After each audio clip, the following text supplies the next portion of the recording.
What's happening, everybody? Adam has a podcast, episode 34. And if you like professional football, if you like the Premier League, have you got a treat today? Because I'm going to preview the Premier League 2026-2027 season. I'm going to give you my predictions. If you don't like football, watch it anyway. Just do me a favour. Anyway, right, so we're going alphabetically. Let's go with every single club. So Arsenal, the number one team in the Premier League last season, they were the champions. They've got a settled manager as well, which is a really, really important thing this season, Mikel Arteta. There was rumours, should he go, should he be sacked if he doesn't win anything last season? Well, he did it. He won the Champions League. He got them to the Carabao Cup final where they only lost because the backup goalkeeper who he stuck with, he was loyal to him. He let him play the final. He dropped the ball right in the area. City scored. They went on to win 2-0. They lost the Carabao Cup. Everyone thought that's it. They're not going to go on to win the Premier League. I thought it as well, to be completely honest with you. And they pulled it back. They won the league. Then they got to the Champions League final. And then they lost it on penalties. So close to 3 trophies last season. But it is what it is. They lost in the FA Cup to Southampton, if I remember correctly, of the Championship. So this season, they've added a few big players. They've added Bruno Guimaraes to go with his brother Declan Rice, in centre midfield. Awful joke. They've also got a whoop, whoop, whoop. That's the sound of the Solis on the wing. And when they signed him, I thought, who's this guy? I thought it wasn't a great move. They've let a couple of players go. They've let Trossard go. It was quite important on the left wing for them. They've let Nergard go, who was like a decent head to have around the place, but he didn't end up playing many games in his only season for Arsenal. They won the league in that season, so that's nice for him. But yeah, they took the gamble on signing him to have him around the club, and he wasn't really needed. So yeah, boom, straight back out of there. Now, Solis coming in on that left-hand side, I thought, whatever. The Community Shield happened this weekend. Arsenal against Man City. We'll get to Man City soon. You can make your excuses for Man City, but Arsenal had 4 of their first 11 not available. Declan Rice didn't start, Saka didn't start, Timber didn't start, Saliba's injured. And they absolutely dominated this game. And Solis, he got 2 assists, a 3-0 win, 2 assists on your competitive debut at, well, I was going to say Wembley, but it was in Cardiff, to win a trophy.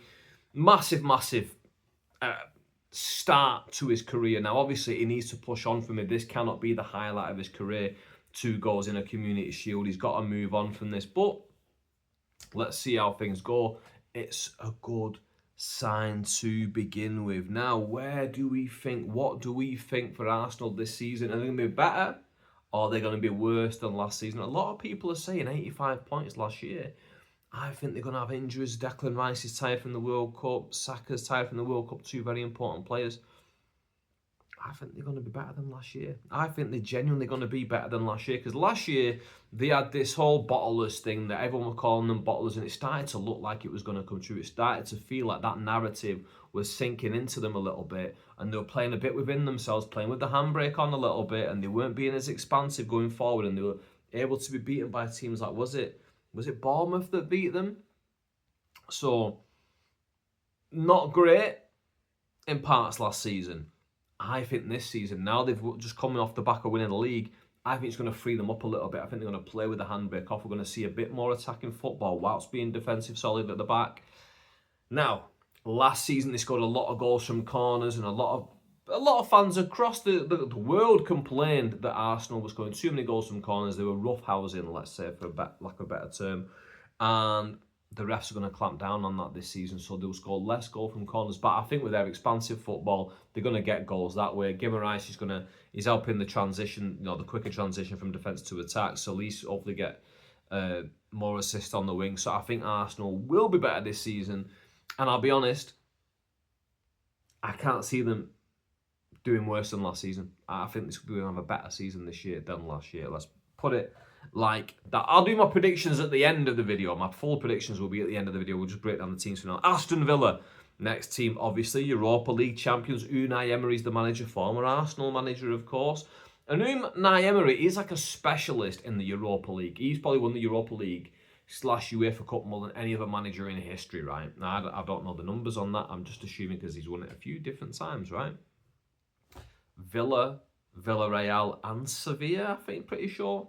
He's won it with all 3 of them. So either way, they've come off the back of a good season last year. They're going to have Champions League football this year, and they finished fourth last season as well. So they finished fourth, qualified for the Champions League that way, and they won the Europa League, qualified for the Champions League that way. Double qualified for the Champions League. Not that it's going to help them too much, I don't believe. Now, let's look at the signings. They've signed Manzambi, they've signed João Gomez, Ruggeri, and Suzuki, right? They've all come in. Now, Suzuki coming in kind of tells me that Martinez is going to go. Now, Martinez has been a great goalkeeper for them. I was an Arsenal fan when he left Arsenal, and I thought Arsenal shouldn't have let him go. They kept Bernd Leno at the time, and I thought Martinez was the guy to keep around. Then Martinez ended up going on to win the World Cup. He's been a very good keeper for Villa. If he goes, I think it would be a downgrade to Suzuki, to be completely honest with you. Looking at these other players that come in, will Ruggeri be an improvement? I don't know. Will Manzambi be an improvement? I don't know. But they've already lost Tielemans. They've lost Rodgers, who I think is irreplaceable. And they've lost Luca Dean, who is quite good. So there's rumours that Ezri Konsa is going to leave. There's rumours that Ollie Watkins is going to leave. If that is the case, I'd be really worried for Aston Villa if I was a Villa fan. I'd be really, really worried. I mean, I'm really worried for them anyway. Well, as much as you can be worried about a football team. In terms of a footballing, I'm worried for them because I just don't see how they're going to push on from this. They've qualified for the Champions League. Their team is weaker. Emery's a specialist in the Europa League. I think he's peaked. I think they're going to have a significantly weaker side and weaker squad this season. I think they're really going to suffer. I think Villa are really, really going to suffer. Let's move on to Bournemouth, shall we? New manager, Marco Rose from Dortmund, RB Leipzig, so he's got some pedigree to him. He's the kind of manager you look at on paper if you don't know his name. You look at the teams he's managed and go, do you know what? Okay, this guy could be something. This guy's got the pedigree. Dortmund don't hire slouches. RB Leipzig don't hire slouches. So they've got him through the door. However, they've got a couple signings in. No one that jumped off the page to me. When I was looking at their transfers in, there was no one that I looked at and went, oh, that is a really good player. They've not really lost anyone, so they have kind of improved the side in terms of bringing players in. So they have put players in. They've not really lost anybody. New manager. And the fact that Krupp is injured for the start of the season. He finished the season really strongly last year. I just feel like they're going to be on a slight decline. I feel like if I'm a Bournemouth fan, finishing 6th last season, so there's going to be European football, I'd worry a little bit. I'd worry with all those extra games to play, the fact that you've lost your manager, you've not really brought in amazing play. Yeah, I'd be a little bit worried for Bournemouth, to be honest with you. Next up, Brentford. 9th in the Premier League last season. Igor Thiago smashed it though last year. He absolutely smashed it. He carried them up the table. The big question is now, can he deliver that again? And if he does deliver that again, does a big club come in for him in January? Or at least they're probably going to come into it for him at the end of the season. And does that destabilise him a little bit? Does it cause rifts? I was going to say backstage as if it's like a drama. Does it cause rifts in the changing rooms, in the locker room? I don't know. A few signings, not really lost anyone either. I actually see them as the opposite of Bournemouth, where they've kept their manager, barely signed, they signed a few people, but again, just like Bournemouth, no one that really jumps off the page. Not really lost anyone like Bournemouth, because they've still got the same manager.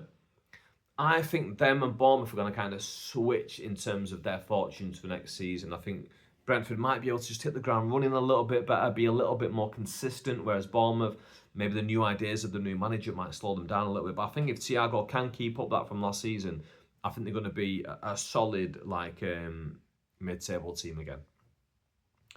Next, we got Brighton, 8th last season, one place above Brentford. And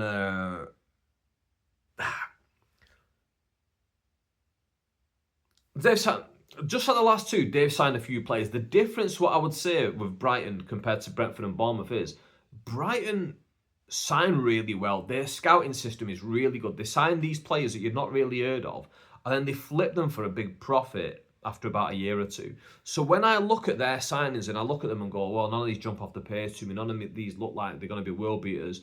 You literally just don't know with Brighton. You don't know if he's going to turn out to do it. So I wouldn't be too concerned. I don't think they're going to have a worse season particularly. What I would say is they've lost Van Hecke, they've lost Welly, Danny Welbeck, the second coming of Belly.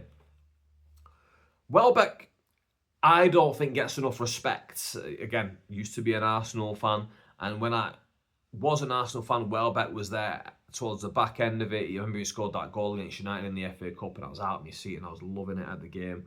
But he's one of the players that he gets derided a little bit too much. He doesn't get the credit he deserves, and I think there's a reason why Chelsea have bought him. He's left Brighton for Chelsea. Losing him and Van Hecke, I think, will be a bit of a hit, but again, I just trust their scouting system. I just trust the way that they operate as a club to just stay around the same level again. I don't think they're going to push on. I think they're going to kind of stay around the same level. Probably finish around the same places as last year. Now was a very interesting one. Chelsea finished 10th in the league last season. Now they've got Xabi Alonso in as manager. And Xabi Alonso, I think, is an unbelievable manager. The work he did at Bayer Leverkusen was just incredible.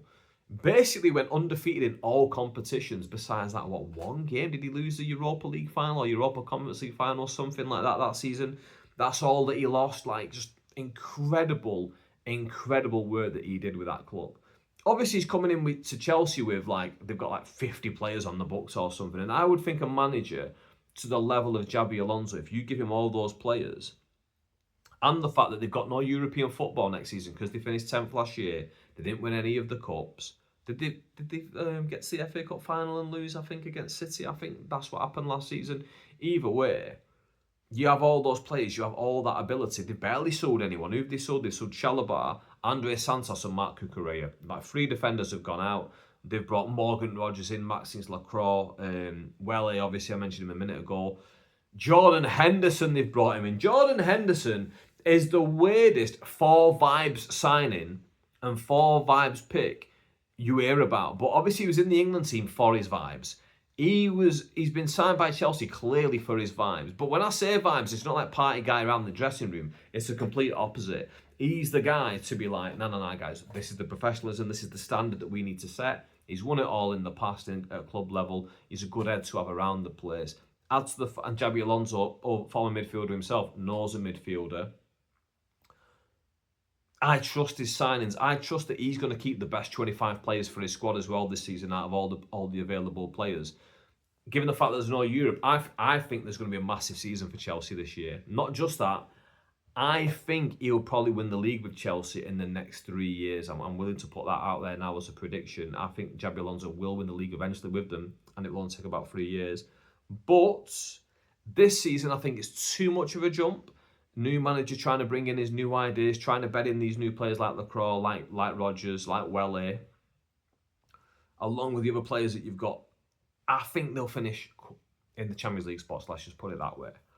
Next up, we've got Coventry City. Coventry City won the Championship last year, found it easy. They've got Lampard as their manager, who's got a point to prove. Let's be honest, he's been at Chelsea twice. They didn't keep hold of him. The results weren't what the board wanted. He was at Everton, wasn't quite what they wanted. He's got a point back to prove in the Premier League. Now, sometimes when these teams come up from the Championship, they have a bit of a bounce because they have that confidence from the league below and they attack it like they're not scared of it. But it's usually with managers who've never been in the Prem. It's usually with managers, not that they're naive, they don't have that So it happens with fighters in the UFC where they have undefeated careers, and then once they lose, that's it. The gleam is off the rose, and then they start to lose fights multiple times after that because their air of invincibility is gone. With Lampard, because he's been in the Prem before, because he lost plenty of games as a manager in the Prem before, I think he will be a little bit more gun-shy than managers usually are when they come up to the Prem. And I think that's going to hurt them. I think his experience is actually going to go against him in this sense. And I think they're really, really going to struggle.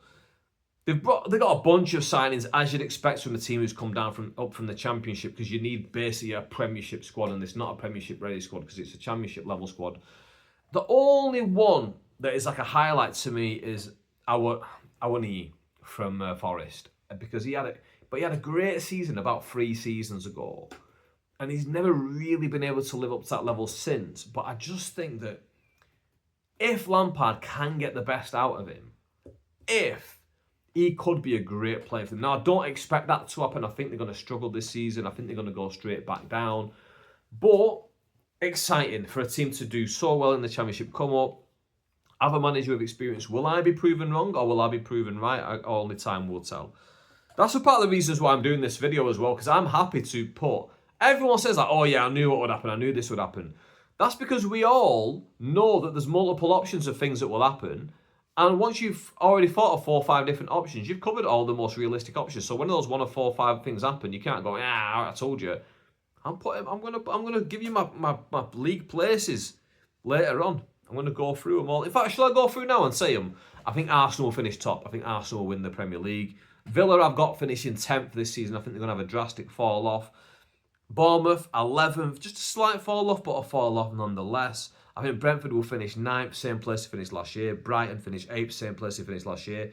Chelsea, I think they're going to finish 3rd. I think they're going to have a real push for it this year, getting those Champions League spots. Coventry 18th, relegated, top of the relegation zone, but still relegated. Next up, Crystal Palace.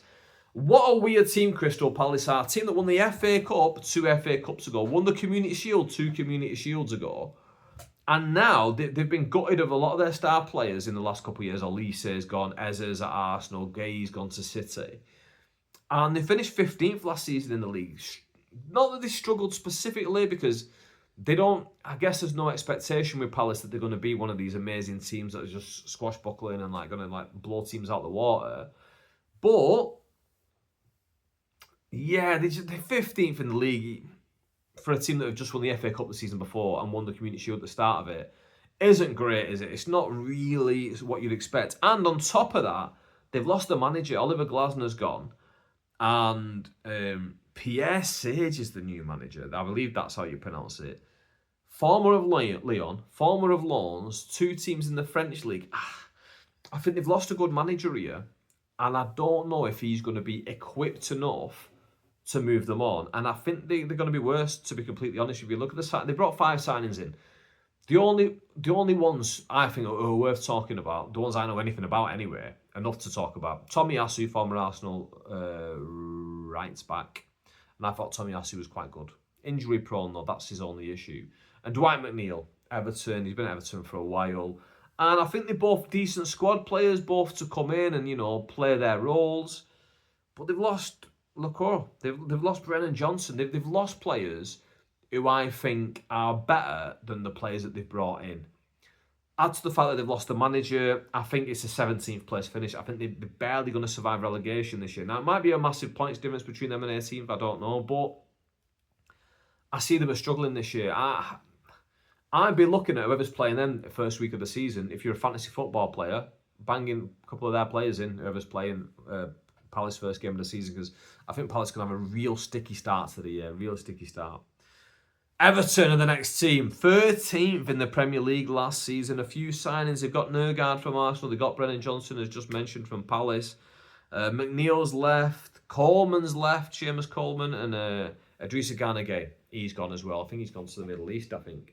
And I think they're weaker. I think they're weaker this season.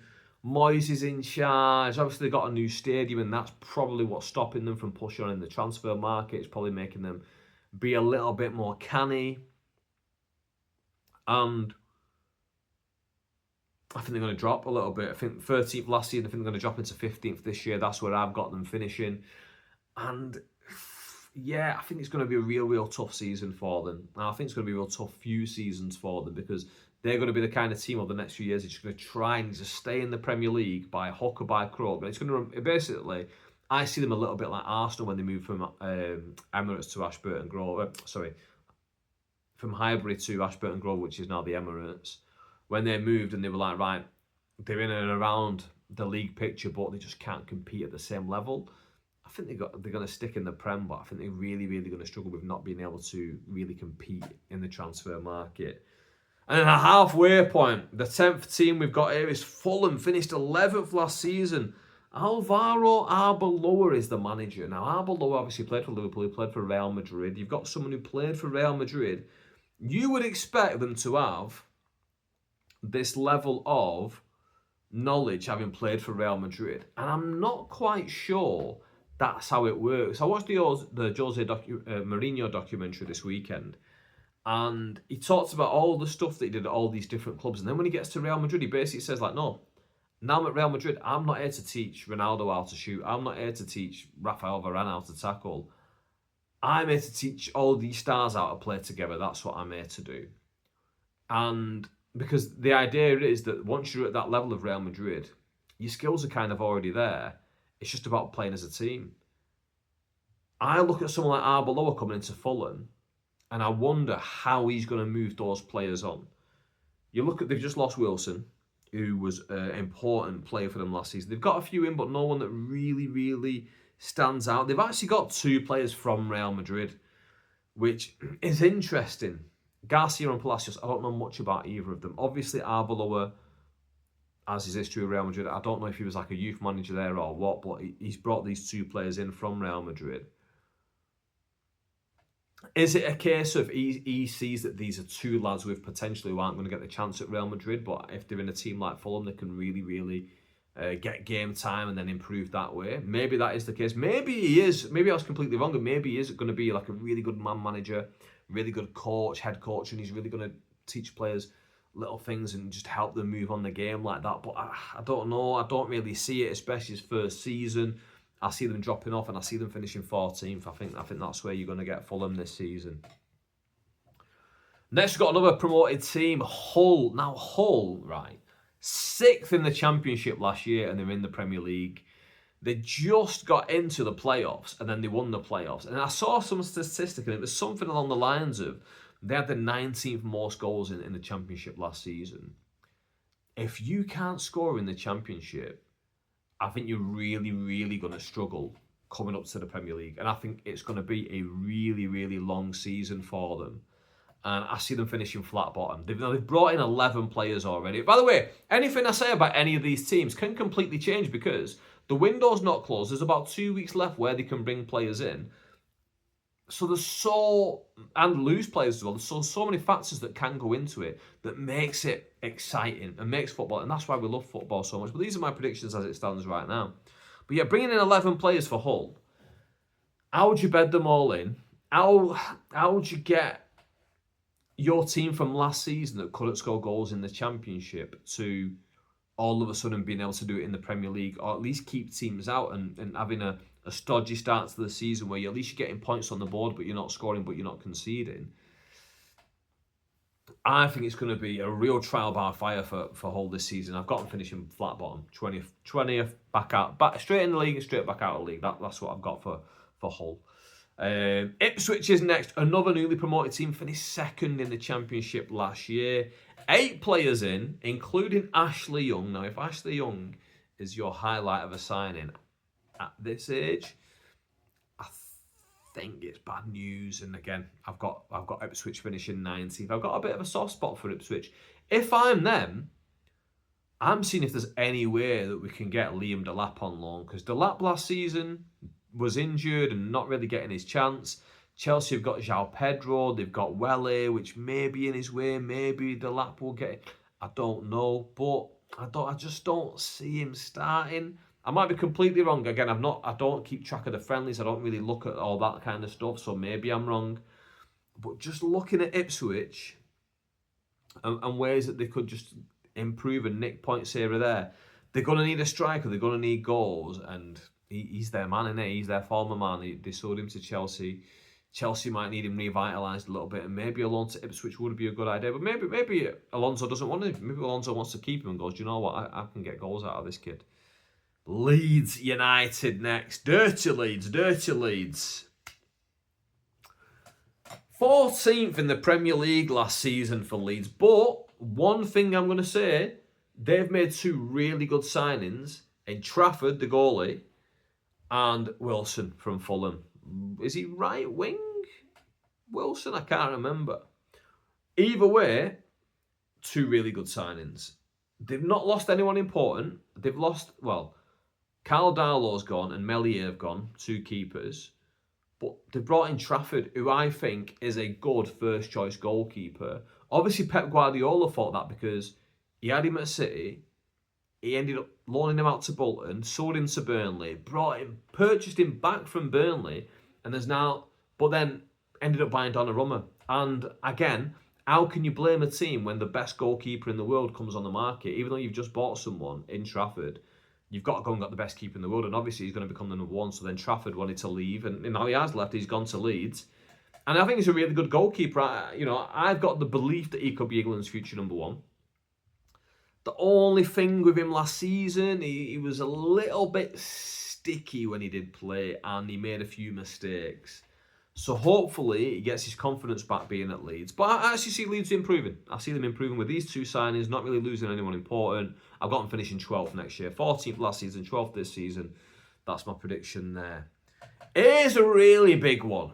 Liverpool Football Club. Now, Liverpool Football Club, they lost Jurgen Klopp, who Jurgen Klopp was seen as like a messiah in football manager format. And came to Liverpool, he won them the league again after so many years without it. He won them the Champions League, and everyone looked at him like an absolute legend. And so do I. I've got a lot of love and respect for Jurgen Klopp. But the season he leaves, Arne Slot comes in and wins the league with his team. Bear in mind, Klopp couldn't win the league in his last season. City won it, Pep won it. But Arne Slot comes in and he wins the league with that team. And he starts getting the best out of Salah again. And all of a sudden, everyone's raving about Salah and everyone's going, oh, he's back, he's this, he's that. Then the second season comes around and you look at it and go, wow, he's just won it with Pep's team. Now he's bringing in loads of his own players, Kerkez, Frimpong, Ekatike, Isak, Wirtz. All these players that on paper you look at and go, whoa, Liverpool, not just won the league last year. They've added incredible players. Now, was my prediction last season. I thought they were going to struggle to bed all these players in. I thought they'd bed a few of them in. I'll be honest, I'm not happy with how any of them performed last season. I don't think any of them hit the standard that you'd want from a Premier League winning side bringing in one of these players. I don't think a single one of them hit the level. And now he's gone. Iraola's in from Bournemouth. They've got a couple of signings. No one that I think's blowing me away. Xhaka, apparently a lot of people are raving about. They've lost Salah, they've lost Robertson, and they've lost Konate. Now, losing Salah on paper is an awful thing, but I've been of the opinion that he's been finished for about 5 years. Now, clearly I was wrong, because Arne Slot in his first season got more out of Salah than basically anyone else has ever done apart from one season in his career. But from 2021 onwards, it's been a case of diminishing returns besides that outlier season. And last season, he really wasn't at the races. Fell out with Slot. He's ended up leaving. Robertson's getting on a bit. He's left. Konate. Liverpool fans weren't too enamoured with Konate. Iraola coming in. I'm not concerned about his signings. I'm not concerned about who they've lost. What I'm concerned about, from a Liverpool perspective, as a non-Liverpool fan, is I think he needs to get the best out of the players signed last season. Those players have had 1 year to settle in. Ekatike had a brilliant start to the season, and then it just absolutely killed him off when Isak came in. If Iraola can get the best out of Isak, if he can get the best out of Wirtz, if he can get the best out of Kerkez, Frimpong, even just two of those players, Liverpool finish in the Champions League spots. They finished 5th last season, having a sticky season. I think they're going to finish 4th. I think they're going to finish 4th this season. I think Iraola's going to do a good job, at least in his first season. He's lost Salah. Now, I love Mo Salah, but I do think he was a bit of a problem because you've got this megastar who's fading. And when you've got a megastar who's failing, you have got a problem. Because he might not be a massive ego himself, but he will obviously want to play more minutes than you want to play him. But you got a problem with the fans who want to see him more because they're going, this is our legend, this is the guy who scored so many goals, brought us so much joy, we want to see him more. That's the problem. And now when you get rid of him, now he's gone, new manager, I think he needs to really, really make the most of those signings from last year and have a quick start to this season. So, yeah. Now, speaking of new managers, another new manager, we've got Man City. Pep's gone. Now, Pep, for me, is maybe the greatest manager in Premier League history. Now, a lot of you are going to go, Adam, it's not. It's Alex Ferguson. The only reason you're saying Alex Ferguson is because of his longevity. And again, I don't disagree because he won everything. He won everything. He was an amazing manager. A lot of people look at Pep and they say, look, Pep has spent all this money on players, but at that exact same time, Man United have been spending all that money on players. In fact, you look at a lot of the teams side by side, and a lot of the times United have spent more money on the players than City had. So, of course, Pep used money to get his way to the league. The difference is Pep did it in an era where so many other teams are spending all this money on players. Chelsea, remember when Chelsea started to really spend money and they went on and won the league? That was an era where no one was really being able to spend at the same level as them. But that's what Fergie was doing. Fergie had the financial power in the early 90s to go, oh, Leeds, you've got that striker there, Eric Cantona. You've proved him in the league. I will have him. Paul Ince, I will have him. All these players from around England, they were like, we'll have him. Look at Ryan Giggs. Ryan Giggs is a class of 92. He came through the academy. Giggs is Welsh. He's not from Manchester. How did he end up in their system? Beckham is from London. How did he end up in their system? They had the financial muscle to do this and go and get the best, even school kids from around the country, put them in their system, and then with all the money that they had, give them all the best coaching, all this, all that, and make them to a better level. That doesn't mean that you're going to win the league, though. But we can't pretend that Fergie didn't have the financial muscle over all the other teams in those years, because he clearly did. He clearly did. Now, let's talk back to Pep. Pep's left, and Pep did spend a lot of money and get out. But for me, Pep is probably the best manager in the Premier League because he, like I said, he did it in a time where all these other teams are also spending loads of money. He did it in a time where, like, Liverpool had Mo Salah, who's maybe the best player in the world. Like, I don't think there was ever a time in Fergie's reign where there was the best player in the world playing for one of the other teams in the Prem. Well, besides Liverpool having Michael Owen, actually, because Liverpool did have Michael Owen, and he was the best player in the world for a time, because he won 2 Ballon d'Ors, didn't he? But besides Owen, and that Liverpool team weren't great, though. Besides Owen, like, Henry's the closest. When Henry was one of the best players in the world, ahead of him was, like, Ronaldinho. Ronaldinho was the best player in the world at that time, like, as good as Henry was. And again, I was an Arsenal fan at the time, loved Thierry Henry. One of my favourite athletes of all time. Ronaldinho was the man. Anyway, that's too much on that. Pep's gone. And he has got, that's massive, massive shoes to fill. Now, Enzo Maresca's taken over. Maresca used to be a part of the coaching staff under Pep. He was Chelsea manager at the start of last season. He won the World Club Cup. He was doing okay, but they ended up getting rid of him. Now he's in at Man City. We've seen him in one competitive game at Man City. Now, it's the Community Shield, and some people call it a glorified friendly, but let's be honest, it is still a competitive game. Even if you want to call it a step between the friendlies and the proper competitive games, it still counts as a competitive game in my eyes. Arsenal were missing all those players, and City looked woeful. He's clearly struggling to get his ideas across to the team and make them play in a way that you're expecting from a Man City and getting them playing at the level that you're going to want a Man City to play at. Bear in mind, this team finished second last season. You look at, like, again, they came for second last season. They won the Carabao Cup and the FA Cup. They were this close. I talked about Arsenal being this close from a treble. They were this close from a treble last year, Man City. They weren't a million miles away from it. They've signed Elliot Anderson, one of England's star players. someone who's one of the players in the league you look at and go, anyone would want him in. But he was majorly absent in the Carabao Cup. Can Maresca get him playing the way he wants him to? Obviously, yes. Obviously, in the end, he will do. And in 38 league games, he'll probably get him playing how he wants him to. At least 20-odd games. But 20-odd games isn't enough when you're at Man City. You need him to play the way that you want him to play in 35 games when you're Man City manager. That's the kind of level that you need. On top of that, they've lost a few players. Bernardo Silva's gone. They've lost Rodri. Rodri, for me, if he's not the best player in the world, he's the most important player in the world because he helps your team play. He gets everything going. He is the controller, the conductor in the engine room. He's the guy shoveling the coal. He's the guy driving the train. He's the guy making sure that you stop at all the right stuff. He's doing all that stuff.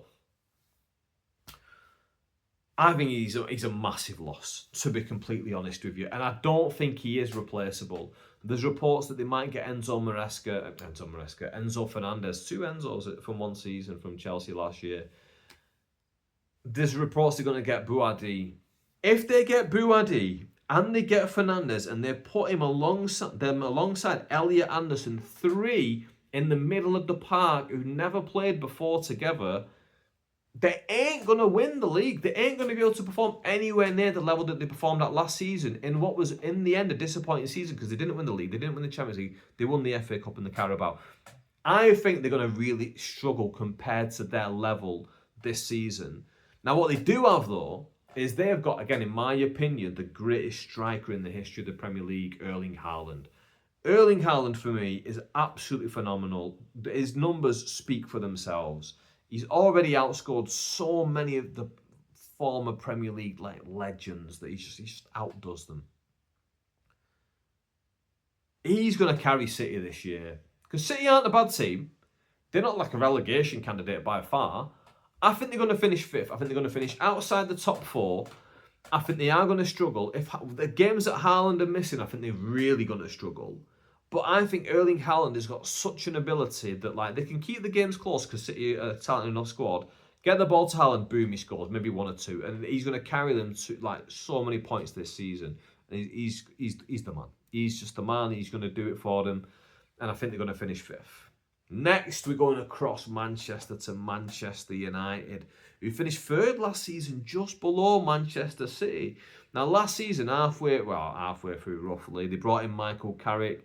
They let go, was it Amorim last year? It was Amorim last year. I'm losing track of medals. Was it Erik ten Hag? No, it was Amorim last season. They let Amorim go, and they brought in Michael Carrick. Now, if the league started the day that Michael Carrick took control of Man United, they would have won the league based on the points from then to the end of the season. They would have won the league, right? There's a difference this year, though. After finishing 3rd last year, they're in the Champions League.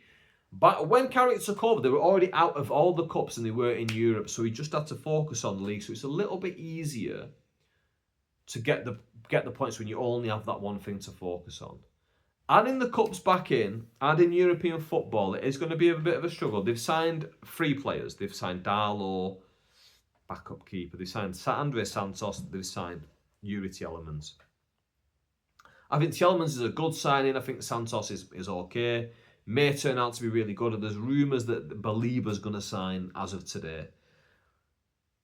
With those, they've let go Casemiro. Casemiro was good for them last season. Regardless of what you want to say, he helped them get up to 30. He actually scored a few important goals towards the end of the season. Casemiro's gone. You lose his head in the dressing room. Sancho's gone, which he was away on loan last season. And Højlund's gone, he was away on loan last season. So those ain't major losses. Rashford is back off loan, who was away last season. If Carrick can get his new players bedded in, if he has gone to the board and said, these are the players that I want, they're going to improve me in these different positions here.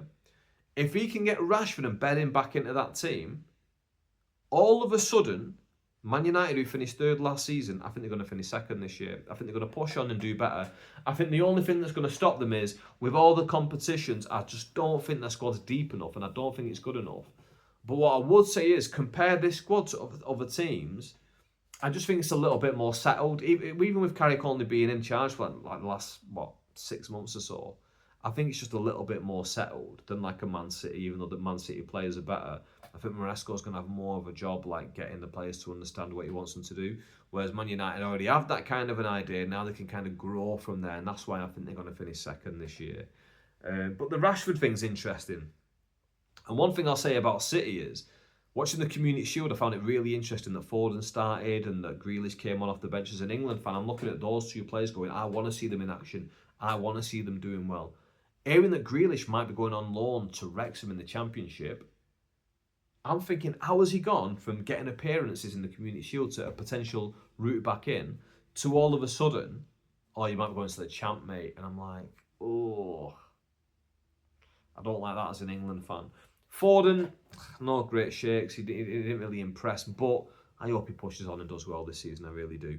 But yeah, United, I think second for them this season. I think European nights and then going back and playing away games is going to be tough for them. I think they can maybe get a run in the cup, and I think that might distract them towards the end of the season again, pull them in different directions, and that's where you start to end up getting players injured and stuff like that. They've also got stuff like Harry Maguire, who wasn't taken to the World Cup, who surely is going to be really, really hungry come this season to kind of prove himself again. Next up, we've got Newcastle. Now, coming off the back of Man United, a team that I think are on the up. I think Newcastle they're on the rapid decline. They finished 12th last year. They've lost their manager, Eddie Howe. Eddie Howe's gone. They've not just lost Eddie Howe.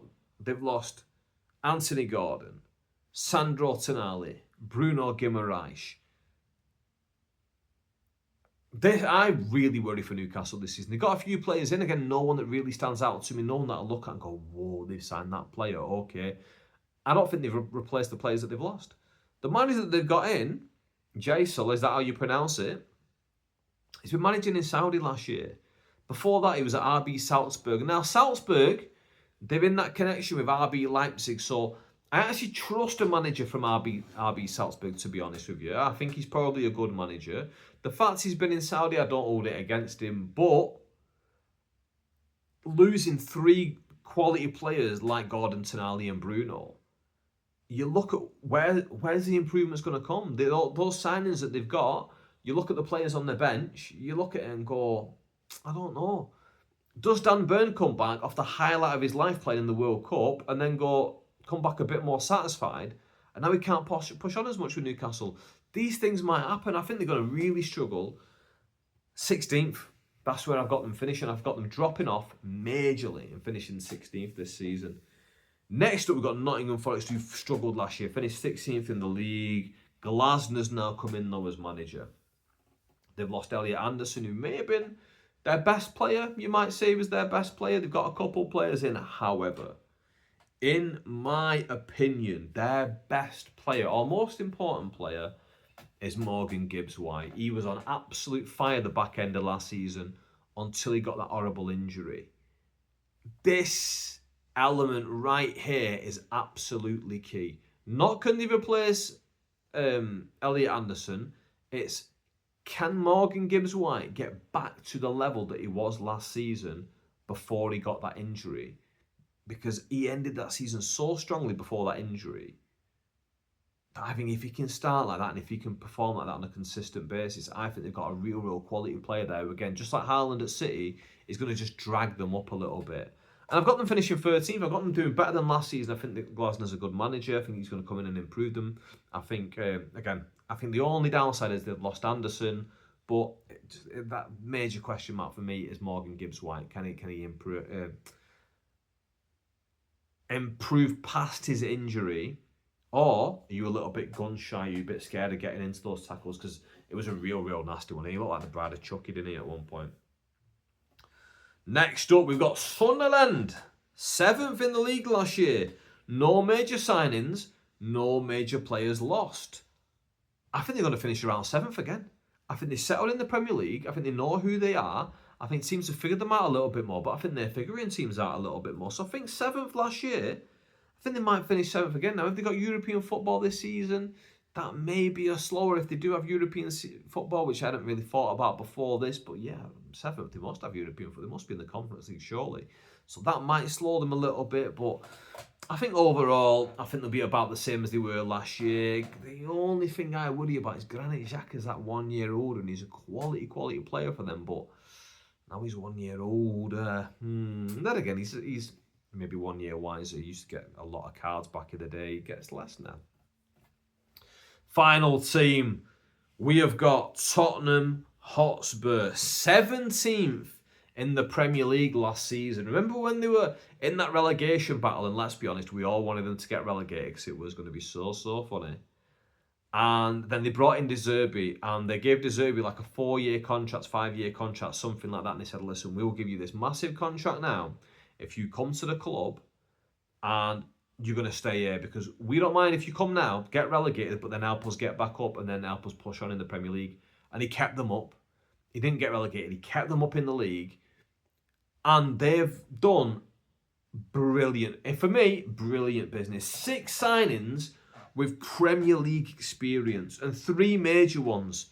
Senesi, Tonali, Matheus Fernandes. I think with those 3 signings, Spurs are going to be way stronger this season. It's that thing as well I was saying about Carrick earlier. They've got a manager who they know how he wants to play. He can cut a few players out that he doesn't want. He can bring these players in and bed them into the teams in positions where he thinks they're a little bit weak. I think this is going to be a really, really good year for Spurs fans who are coming off that year where they almost got relegated. I think this is going to be a massive turnaround for them. And I've got them finishing in 6th. I've got them finishing back in European places, back where they should be. They've got this new stadium. They've brought these 6 players in. I think they're going to be really, really quality this season. So that's what I think of every team individually. However, here's my main predictions now. Here is my main predictions. I've got them all on a little piece of paper. First one, you already know. My Premier League winner. Who do I think is going to win the league this year? I think it's going to be Arsenal. And I think the only reason it's Arsenal is because as we've been going down all those teams, they're the one with the more settled manager. So all these other teams are in a bit more of a state of flux. Secondly, you've got all these players coming back late from the international break, which is a nightmare for these new managers trying to bed those players in to their system. And the other players that they are bedding into the system, all of a sudden they're getting this new element of this player, like a Haaland, for example, coming back off international break late. Elliot Anderson coming back off international break late. Arsenal have had it with Rice and Yusakas and all that, but those players already know how Arteta wants them to play.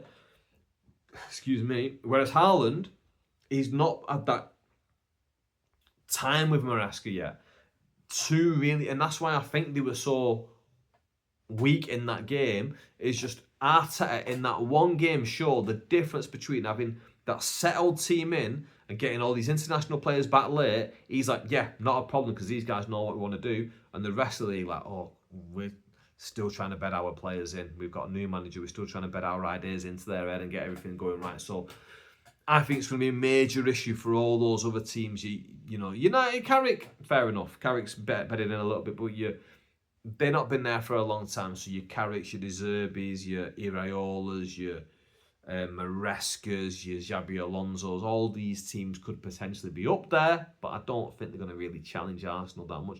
I think it's going to take a massive injury problem for Arsenal, and obviously they've got Saliba out, which I didn't mention earlier, I don't think, which that is a concern for them.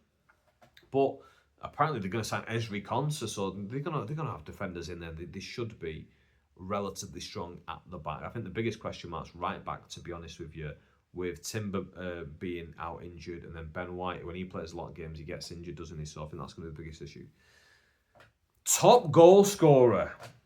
It's got to be Erling Haaland. How can it be anyone but Erling Haaland? Even if City don't play anywhere near the level that they played last year, I think Haaland still gets like 25 goals this season. I think he still hammers in an awful amount of goals, and just no player gets any, like, the players might get a little bit closer this year, but I don't think it's going to be that. I mean, it might be 1 or 2 goal close, but I think he's still going to be just out and beyond top goal scorer all season long, to be honest with you, once he starts getting a few. After about 5 games, I think he'll just be in for the rest of the season.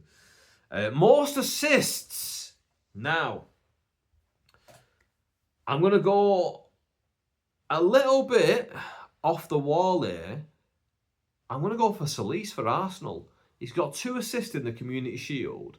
Again, I don't pay attention to the friendlies and stuff like that, but apparently he's been assisting left, right, and centre in these friendlies. He seems to be bedding in right in where they need him there. And with Arteta and Berta, they must have gone, right, he's the kind of player that we need, and he's going to link up really well with our players. And it seems to be working so far.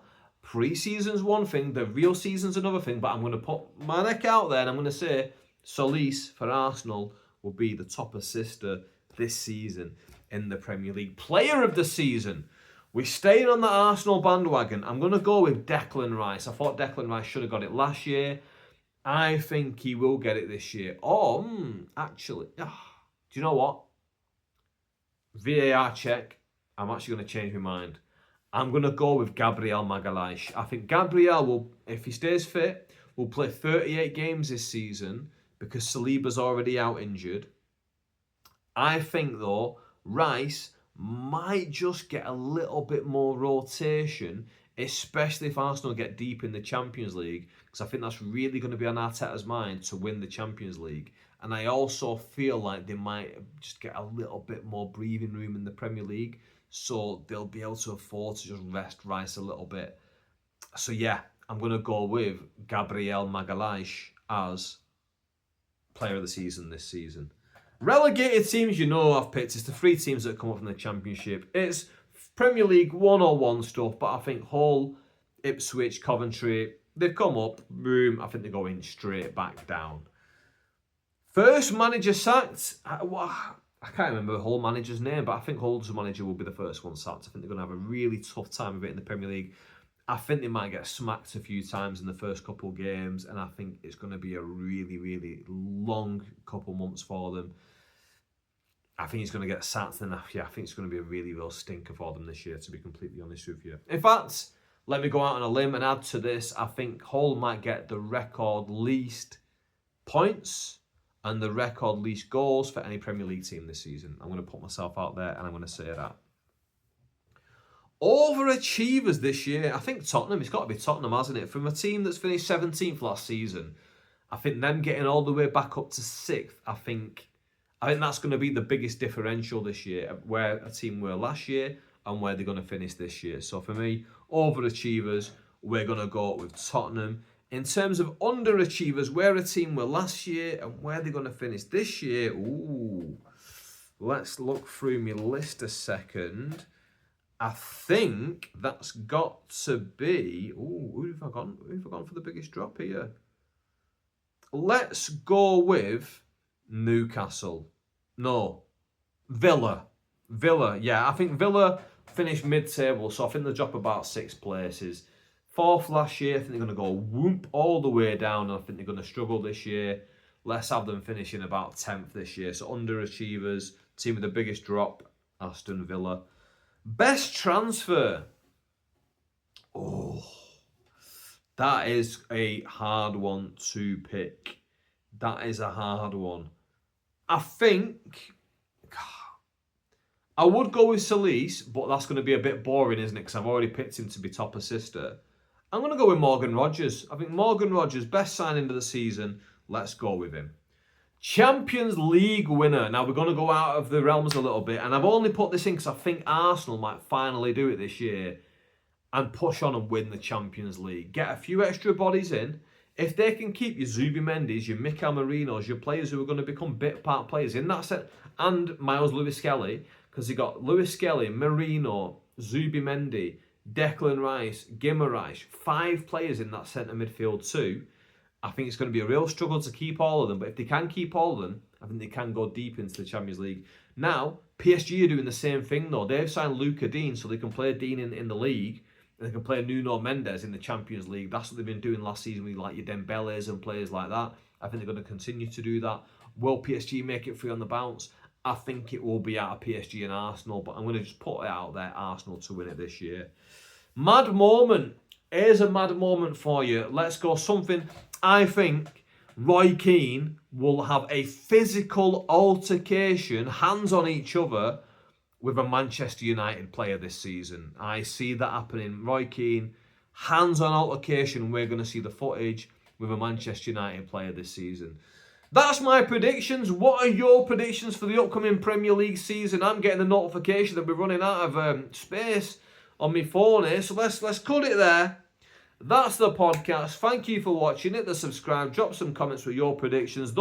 I'll run through the things again. Premier League winner, top scorer, most assists, player of the season, relegated, first manager sacked, overachiever, underachiever, best transfer, Champions League winner, and a mad moment. Pick something mad for me. Let's see it. And let's review them at the end of the season. See you later.